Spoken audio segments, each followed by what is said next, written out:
Praise the lord. Hallelujah, hallelujah. ఈరోజు ప్రత్యేకంగా దివ్యవాణి TV ద్వారా దివ్యవాక్కుని ఆలకిస్తున్నటువంటి మీ అందరికీ కూడా యేసుక్రీస్తు నామమున వందనము సమర్పిస్తున్నాం. ఈరోజు ప్రత్యేకంగా మరణించబోతున్నటువంటి వ్యక్తి మాట్లాడబోతున్నటువంటి మాటలను గురించి ధ్యానించుకుందాం.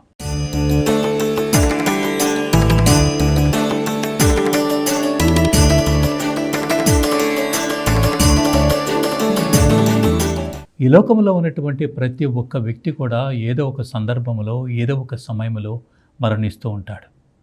అయితే మరణించబోతున్నటువంటి సమయంలో మాట్లాడినటువంటి మాటలకి ఎంతో ప్రాధాన్యత ఉంది.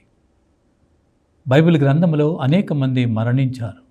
వారిలో కొద్దిమంది వారి మాటల్ని ఈరోజు ప్రత్యేకంగా ధ్యానించుకుందాం. ఏకవాక్యమును ధ్యానించుకోవటానికి కావలసినటువంటి దేవుని యొక్క కృపని, దేవుని యొక్క అభిషేకాన్ని, దేవుని యొక్క ఆత్మని మనందరికీ దయచేయమని తల్లి మరీమాత యొక్క ప్రార్థనా సహాయాన్ని కోరుకుంటూ ఈ యొక్క వాక్యాన్ని కొనసాగించుకుందాం. మాట్లాడేటువంటి మాటలు వ్యక్తిగత జీవితంలో అనేక సందర్భాల్లో అనేక విధంగాలుగా మాట్లాడతాం. కానీ మరణించబోతున్నటువంటి సమయంలో ఆఖరిగా మాట్లాడేటువంటి మాటలకు ఎంతో ప్రాధాన్యత ఉంటుంది. అదే మనం యేసు ప్రభువు సిలువలో పలికినటువంటి 7 మాటలను గురించి కూడా అంత ప్రాధాన్యతనిస్తూ మాట్లాడుకుంటూ ఉంటాం. అదేవిధంగా ఎవరైనా ఒక వ్యక్తి మరణించారు అని తెలిసినప్పుడు అక్కడికి వెళ్ళినప్పుడు మనం అడుగుతాము, ఆఖరిగా ఏమి మాట్లాడారు అని. అదేవిధంగా ఆఖరిగా మాట్లాడేటువంటి మాటలు, ఆఖరి మాటలు లేదా తుది మాటలు, మరణశయ్యం మీద నుండి మరణించబోతున్నటువంటి సమయంలో మాట్లాడేటువంటి మాటలు. అలాంటి మాటలు నీకేమైనా గుర్తున్నాయా? నీ కుటుంబంలో కూడా వ్యక్తులు మరణించి ఉండవచ్చు, కుటుంబ సభ్యులు మరణించి ఉండవచ్చు. ఆఖరిగా మాట్లాడినటువంటి మాటలు, ఆ మాటలే మన జీవితాలను కూడా మారుస్తాయి. చెడు మార్గంలో పయనిస్తున్నటువంటి అగస్త్యను గురించి తల్లి పడినటువంటి వేదన, ఆఖరిగా ఆ తల్లి ఎంత వేదన పడిందో, ఆ తర్వాత తెలుసుకున్న తర్వాత అగస్త్యను ఎంత కన్నీరు కార్చాడో. ఈరోజు ఈ యొక్క బైబిల్ గ్రంథంలో కొంతమంది మాట్లాడినటువంటి మాటలను గురించి మనం ధ్యానించుకుందాం, ఉన్నటువంటి సమయమును బట్టి, అవకాశమును బట్టి. మొట్టమొదటిగా మనం చూసినట్లయితే మరణించబోతున్నటువంటి యాకోబు మాట్లాడుతున్నటువంటి మాటల్ని ఆదికాండం 49వ అధ్యాయము 1 నుండి 4 కనుక చూసినట్లయితే, ఆదికాండం 49వ అధ్యాయము 1వ వచనములో యాకోబు కుమారులను పిలిపించి, నాయనలారా దగ్గరికి రండు, ముందు రాబోతున్న కాలంలో మీకేమి జరగబోతుందో నేను చెబుతాను అని చెప్పి పిల్లలను దగ్గరికి తీసుకొని, కుమారులను దగ్గరికి తీసుకొని వారితో మాట్లాడుతూ ఉన్నారు. నా చుట్టూ చేరి సావధానముగా వినుడు, ఈ తండ్రి మాటలని ఆలకించండి.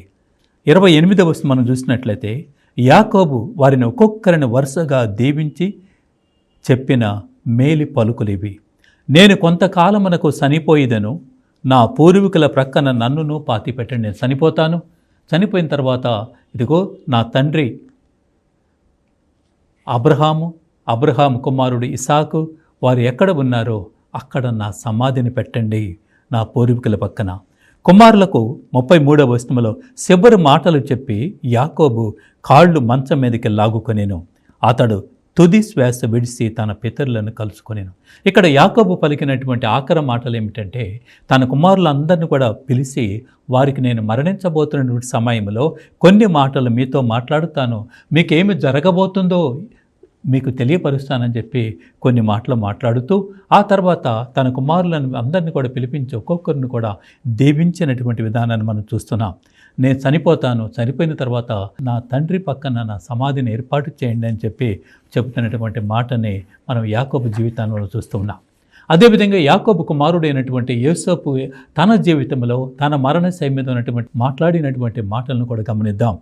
ఆదికాండం 59వ అధ్యాయము 24 నుండి 26 వచనాలను కనుక మనం గమనించినట్లయితే, యోసేపు సోదరులతో నేను మరణింపై ఉంటేనే తన సహోదరులందరిని కూడా పిలిచి ఆయన చెప్తున్నాడు, నేను మరణించబోతున్నాను, మరణ గడియలు నాకు సమీపిస్తున్నాయి, దేవుడు మేము తప్పక ఆదుకొనెను. మరి తన సహోదరులు తనల్ని ఏ విధంగా వేధించారో, ఏ విధంగా అమ్మివేశారో, బావిలో పడవేశారో, చనిపోయాడు, మరణించాడని చెప్పారో, అలా అయినప్పటికీ కూడా వారందరినీ కూడా క్షమించినటువంటి యోసేపు అంటున్నాడు, దేవుడు తప్పక మేము ఆదుకొనెను.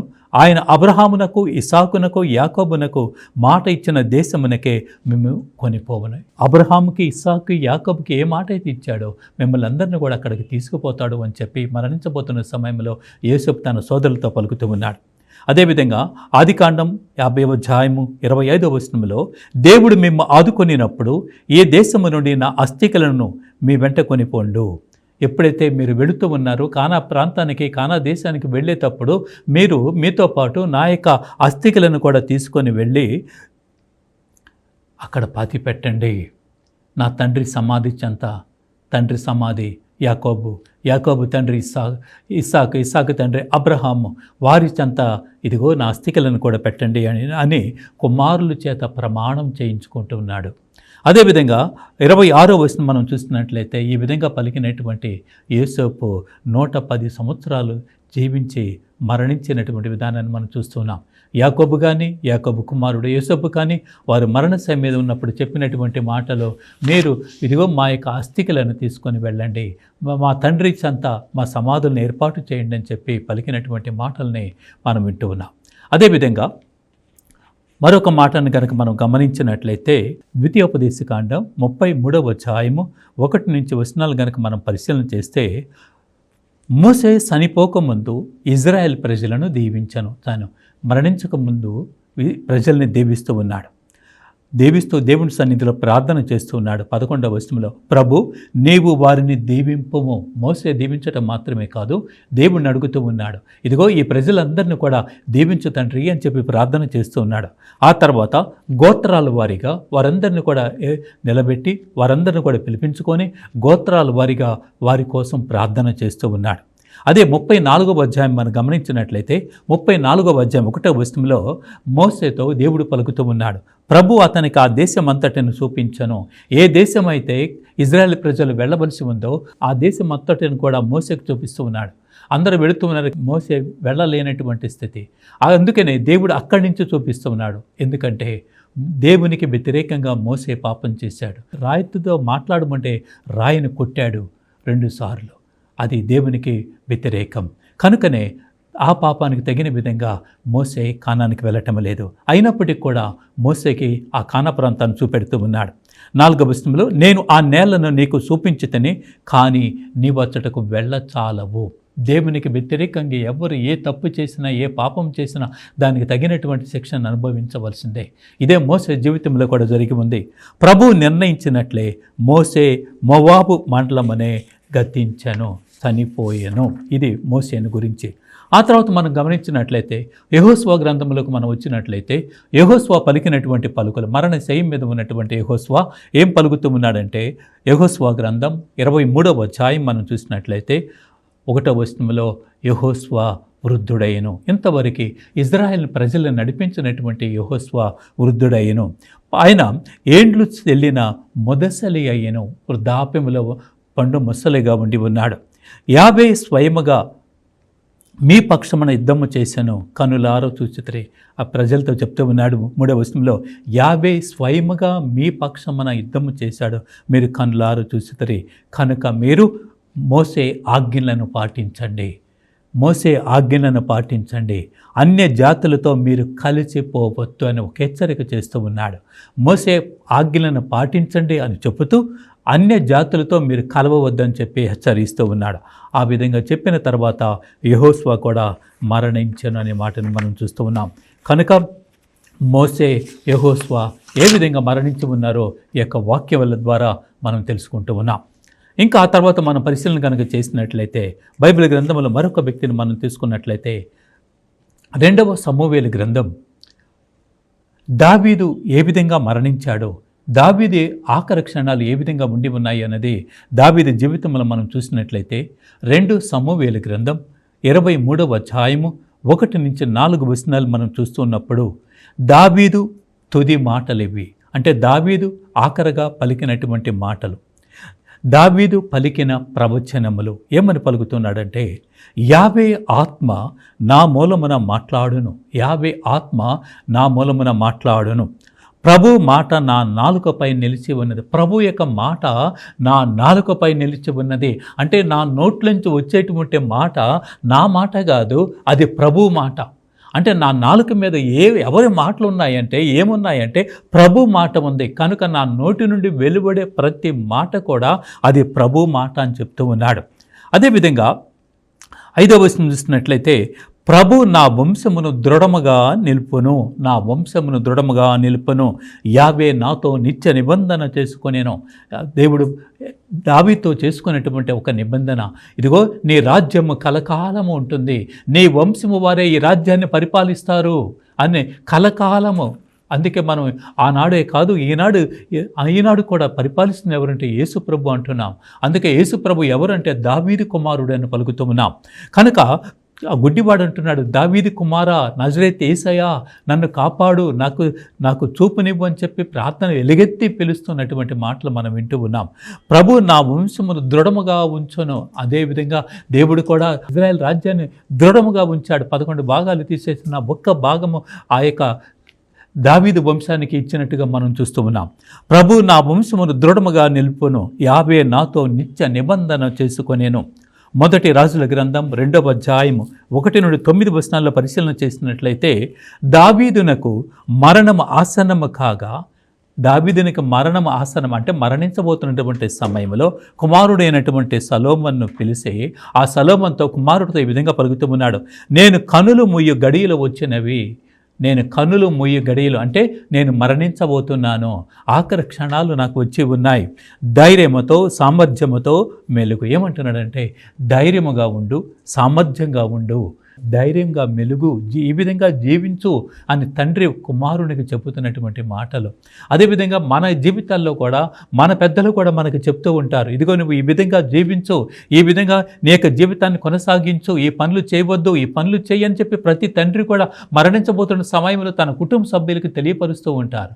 ఆ కుటుంబంలో ఎవరైతే మరణించబోతున్నారో అలాంటి వ్యక్తి ముందుగానే తన బిడ్డలతో భర్తతో బిడ్డలతో మాట్లాడుతూ ఉంటారు. ఎలాంటి మాటలు తెలియచేస్తూ ఉంటారు, నేను కన్నులు మూయి గడియలు వచ్చినవి, నీవు ధైర్యముతో సామర్థ్యముతో మెలుగు, ప్రభువునకు లోబడి ఉండము. మనం కూడా మన పిల్లలకు చెప్పవలసినటువంటి మాట, నీవు ప్రభువునకు లోబడి ఉండము, మోసే ధర్మశాస్త్రమునందలి ఆజ్ఞలను పాటింపము. ప్రభువునకు లోబడి ఉండు, ఆజ్ఞలను పాటించు, అప్పుడు నువ్వు చేపట్టిన కార్యములు సఫలమగును, అప్పుడు నువ్వు చేపట్టిన కార్యములు విజయం పొందుకుంటావు. ఎప్పుడంటే నీవు ప్రభువుకి లోబడి ఉండాలి, తర్వాత ఆజ్ఞలకు లోబడి ఉండాలి.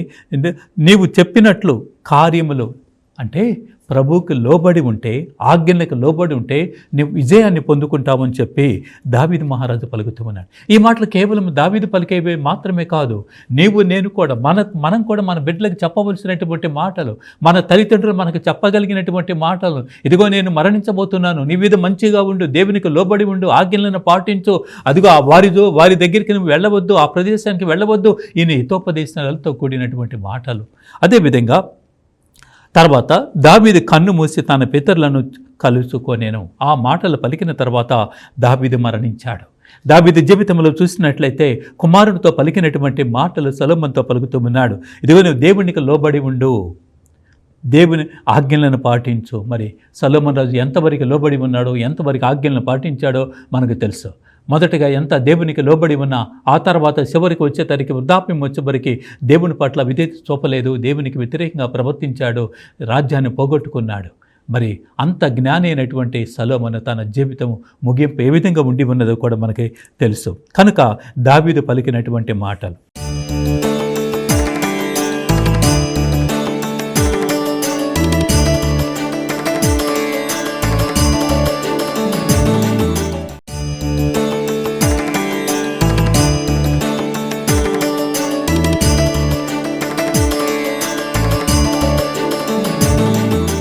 సంసోను గురించి మనం తెలుసుకుంటున్నాం. దేవుని యొక్క అభిషేకాన్ని పొందినటువంటి సంసోను ఫిలిష్తీయులను, శత్రువులను జయించటానికి, ఇజ్రాయెల్ ప్రజలను కాపాడటానికి దేవుడు ఏర్పాటు చేసుకున్నటువంటి సంసోను. ఈ సంసోను యొక్క జీవితం ఏ విధంగా ముగించిందనేది మనం ఇక్కడ న్యాయాధిపతుల గ్రంథం 16వ అధ్యాయం 28లో మనం గమనిస్తూ ఒకే ఒక్క మాట్లాడు చూస్తాం. సంసోను గాజాకు వెళ్ళాను, అతడు ఒక వేశ్యను చూసి ఆమె ఇంటికి పోయెను. న్యాయాధిపతుల గ్రంథం 16వ అధ్యాయము 1వ వచనంలో ఆయన సంసోను గాజాకు వెళ్ళాడు, అక్కడ ఒక స్త్రీని చూశాడు, స్త్రీ కాదు ఒక వేశ్యను చూశాడు, ఆ వేశ్యను చూసి ఆమె ఇంటికి వెళ్ళాడు. ఆ తర్వాత సారోకు లోయలోకి వెళ్ళాడు, అక్కడ మరొక స్త్రీని చూశాడు, డెలీలా. 17వ వచనంలో ఆమెతో రహస్యముగా మంగళ కత్తితో నా తల్ల జుట్టును కత్తిరింపరేని నా బలమంతా ఉడిగిపోయి అక్కడ మనం గమనించినట్లయితే చరిత్రలోకి చూసినట్లయితే ఎంతమంది శత్రువులు వచ్చినా కూడా సంసోను జయిస్తూ ఉన్నాడు. అందుకు ఉన్నటువంటి ఆ యొక్క జన్మ రహస్యం ఏమిటో తెలియచేయమని డెలీలా అనేక విధాలుగా పోరు పెడుతూ ఉండగా ఆఖరిగా తన జన్మ రహస్యాన్ని చెప్తూ ఉన్నాడు. ఏమిటంటే మంగళ కత్తితో నా వెంట్రుకలను కత్తిరిస్తే, నా వెంట్రుకలను తీసివేస్తే నా బలాన్ని కోల్పోతాను అంటున్నాడు. ఎప్పుడైతే ఆ రహస్యము చెప్పారో వెంటనే ఫిలిష్తీయులు వచ్చి అతని వెంట్రుకలను తీసివేస్తూ ఉన్నారు. 28వ వచనం మనం గమనించినట్లయితే ఆ తర్వాత అతని కళ్ళు తీసివేసి అక్కడ ఒక సేవకుని మాదిరిగా అతను ఉపయోగించుకుంటూ ఉన్నారు. ఆ తర్వాత 28వ వచనం వచ్చేతలకి సంసోను తీసుకొని వచ్చి అక్కడ దాదాపుగా 3,000 మంది ఆ భవంతులు ఉండి ఉండగా వారందరూ కూడా సంసోను చూసి అహంకారాలు చేస్తూ ఉన్నారు. సంసోన్ని అనేక రకాలుగా చిత్రవధ చేస్తూ ఉన్నారు. ఇలాంటి పరిస్థితులను చూసినటువంటి సంసోను ఎంతగానో వేదన పడుతూ దేవుని సన్నిధిలో ప్రార్థన చేస్తూ ఉన్నాడు. ఆయన యావేని స్మరించుకొని, ప్రభు నన్ను జ్ఞప్తి యుందించుకొనుము, ఒక్కసారి నీ బలమును నాకు దయచేయి, నా శత్రువులు నన్ను అవమానపరుస్తున్నారు, ఎగతాళి చేస్తున్నారు, హేళన చేస్తూ ఉన్నారు, ఒక్కసారి నీ శక్తిని నాకు దయచేయి అని చెప్పి న్యాయాధిపతుల గ్రంథం 16వ అధ్యాయం 28వ వచనంలో సంసోను దేవుడి సన్నిధిలో ప్రార్థన చేసినప్పుడు దేవుడు అతని ప్రార్థనని ఆలకించెను. మాట వింటూ ఉన్నాం, నాకు ప్రసాదించము, ఈ ఫిలిష్తీయులతో పాటు నేనును సత్తును కాక. ఎప్పుడైతే ఆ శక్తిని ఇచ్చాడో, అది గొలుసులతో కట్టివేయబడినటువంటి సంసోను అక్కడ ఉన్నటువంటి 2 స్తంభాల మీద చేతులు వేసి వాటిని తాకినప్పుడు, నెట్టినప్పుడు 2 స్తంభాలు పడిపోగా ఆ బిల్డింగ్ అంతా కూడా కూలిపోతుంది. దానితో సంసోను అంటున్నాడు, నేనును నాతో పాటు ఫిలిష్తీయులు కూడా మరణించెదరు కాక. తాను మరణిస్తూ 3,000 మంది ఫిలిష్తీయులు కూడా మరణించినట్లుగా చూస్తూ ఉన్నాం. తాను బ్రతికి ఉండి చంపిన వారి కన్నా మరణిస్తూ చంపిన వారే అధికులని చెప్పి వాక్యంలో వింటున్నాం. కనుక సంసోను యొక్క మరణం ఏ విధంగా జరిగిందంటే, సంసోను యొక్క మరణం ఆఖరి క్షణాల్లో దేవుడితో మాట్లాడుతూ ఉన్నాడు. దేవా, ఒక్కసారి నీ శక్తిని నాకు ఇవ్వు, ఒక్కసారి నన్ను జ్ఞప్తిపరచుకు అని చెప్పి ప్రార్థన చేసినప్పుడు దేవుడు సంసోను యొక్క ప్రార్థనని ఆలకించిన విధానాన్ని మనం చూస్తూ ఉన్నాం. కనుక సంసోను పలికినటువంటి మాటలు, దావీదు పలికినటువంటి మాటలు మనం ఆలకిస్తూ ఉన్నాం. అదేవిధంగా ఆ తర్వాత ప్రవక్త లేనటువంటి ఒక ప్రవక్తను మనం గమనించినట్లయితే ఎలీషా ప్రవక్త పలికినటువంటి మాటలు 2 రాజుల గ్రంథం 13వ అధ్యాయము 14 నుండి 20 వచనాలు మనం గమనించినట్లయితే 14వ వచనంలో ఎలీషా ప్రవక్త మరణకరమైన తీవ్ర వ్యాధికి గురి మంచము పట్టి ఉండగా, అంటే ఆయన అనారోగ్యంతో ఉండిగా, వ్యాధిగ్రస్తుడిగా ఉండి ఉండగా అక్కడ ఒక రాజును పిలిపిస్తూ ఉన్నాడు. యెహోవాసు రాజును పిలిచి నా తండ్రి, నా జనక అని పిలుస్తూ ఆ రాజుతో అంటున్నాడు, ప్రవక్త కిటికీ కొండ బాణము విడవమని చెప్పి ఆ కిటికీ చూపిస్తూ కిటికీలో కొండ బాణం వేయమని చెప్తూ ఉన్నాడు.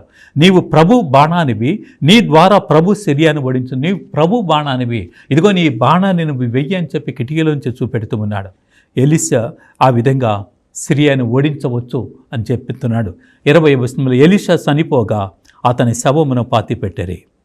ఎలీషా శవాన్ని పాతిపెట్టిన తర్వాత 21వ వచనంలో ఇశ్రాయేల్ ఒకసారి ఒక శవమును ఎలీషా సమాధిపై పడవేయగా, ఒకసారి సిరియన్లు వస్తున్నారని చెప్పి వారు పారిపోతూ ఉండగా మరణించినటువంటి సైనికుడిని తీసుకొని వెళుతూ ఎక్కడ వేయాలో తెలియక ఆ ఎలీషా సమాధి మీద అక్కడ పడవేస్తూ ఉన్నారు. ఎప్పుడైతే ఎలీషా సమాధిని ఆ శవం తాకిందో వెంటనే అతడు జీవముతో లేస్తూ ఉన్నాడు అని చెప్పి ఎలీషాను గురించి మనం నేర్చుకుంటూ ఉన్నాం. ఏలియా ప్రవక్తను కనుక మనం చూసినట్లయితే ఏలియా ప్రవక్త మరణించబోతున్నటువంటి సమయం 2 రాజుల గ్రంథం 2వ అధ్యాయము 1 నుంచి 10 వచనాల్లో మనం చూస్తూ ఉన్నాం. ప్రభు ఏలియాను మోక్షమును కొనుపోబడుటకు సమయం ఆసన్నమైంది.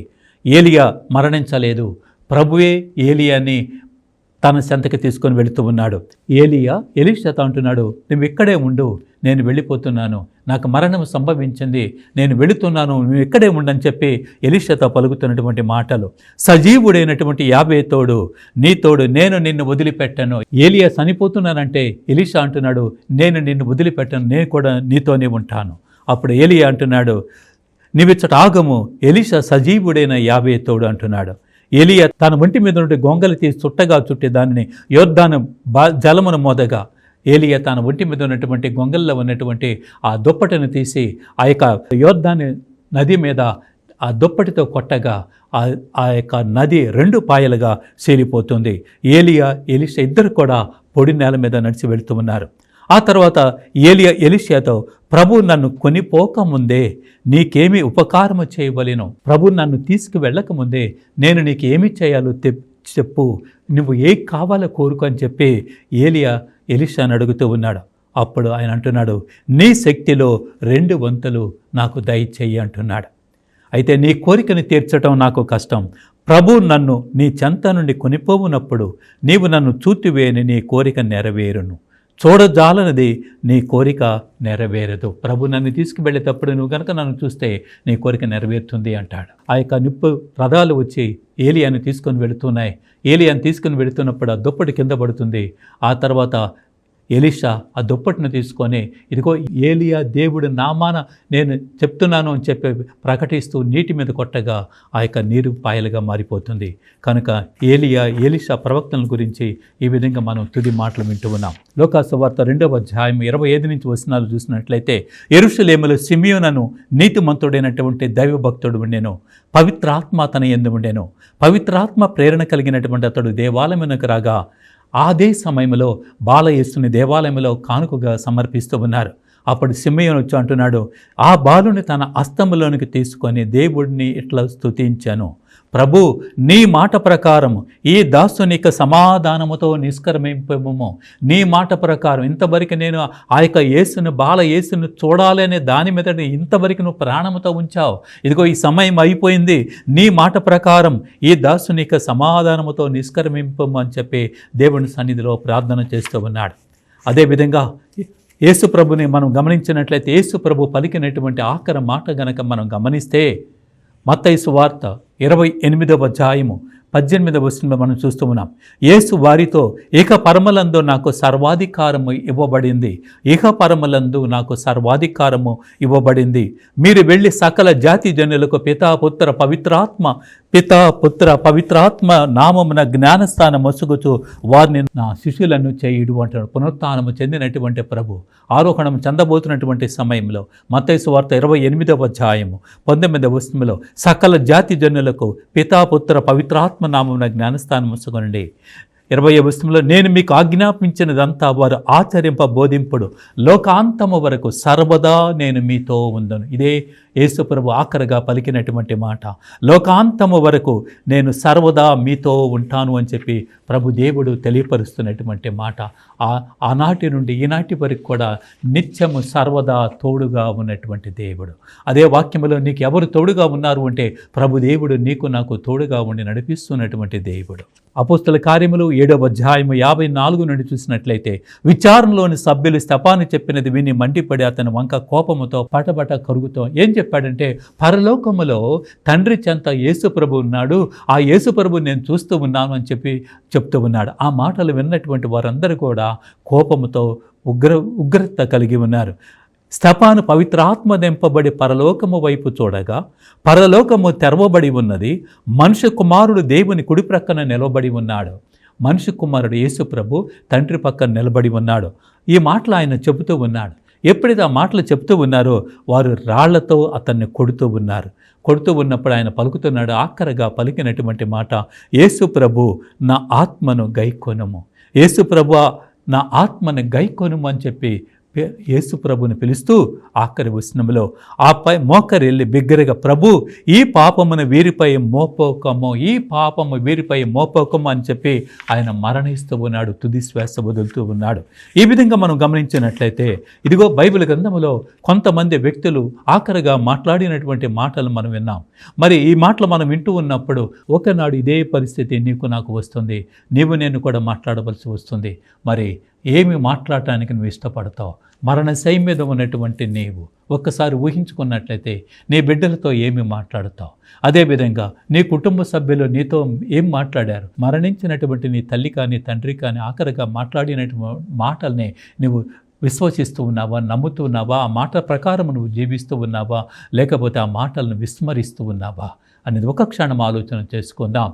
ఇదిగో ఆఖరిగా మాట్లాడినటువంటి మాటలు నీ జీవితానికి ఒక వెలుగుగా ఉంటాయి, నీ జీవితానికి ఒక మార్గం అయి ఉంటుంది, నీ జీవితాన్ని మార్చగలిగినటువంటి మాటలుగా ఉండి ఉంటాయి. మనలో ఒక్కొక్కరి జీవితంలో ఒక్కొక్కరిగా వ్యక్తిగతమైనటువంటి జీవితంలో మన పూర్వీకులు చెప్పినటువంటి మాటలను మనం విన్నట్లయితే, ధ్యానించినట్లయితే, అదేవిధంగా బైబిల్ గ్రంథంలో మరణించినటువంటి వారు పలికినటువంటి మాటలు విన్నట్లయితే మనము కూడా మన జీవితాలను సరి చేసుకోవడానికి కావలసినటువంటి కృపని దయచేయమని ఆ ప్రభుని వేడుకుందాం. నిత్యము ప్రభు సన్నిధిలో ప్రభు బిడ్డలుగా జీవించడానికి కావలసినటువంటి కృప అనుగ్రహాన్ని దయచేయమని, ఇదిగో ఇంతవరకు యొక్క వాక్యాన్ని ఆలకించినటువంటి దివ్య వాక్కును ఆలకిస్తున్నటువంటి ప్రతి ఒక్కరిని కూడా దీవించి ఆశీర్వదించమని, ఈ యొక్క వాక్యమును వింటున్నటువంటి వారు మన జీవితాల్లో రాబోతున్నటువంటి ఆ యొక్క మంచి మరణాన్ని పొందగలిగినటువంటి కృపను మనకు దయచేయమని, అమ్మ తల్లి మరి మాత మా కొరకై ప్రార్థించమని మీ కుమారుడు మా నాథుడైన యేసుక్రీస్తు నామమున అడిగి వేడుకొనుచున్నాము తండ్రి. ఆమెన్.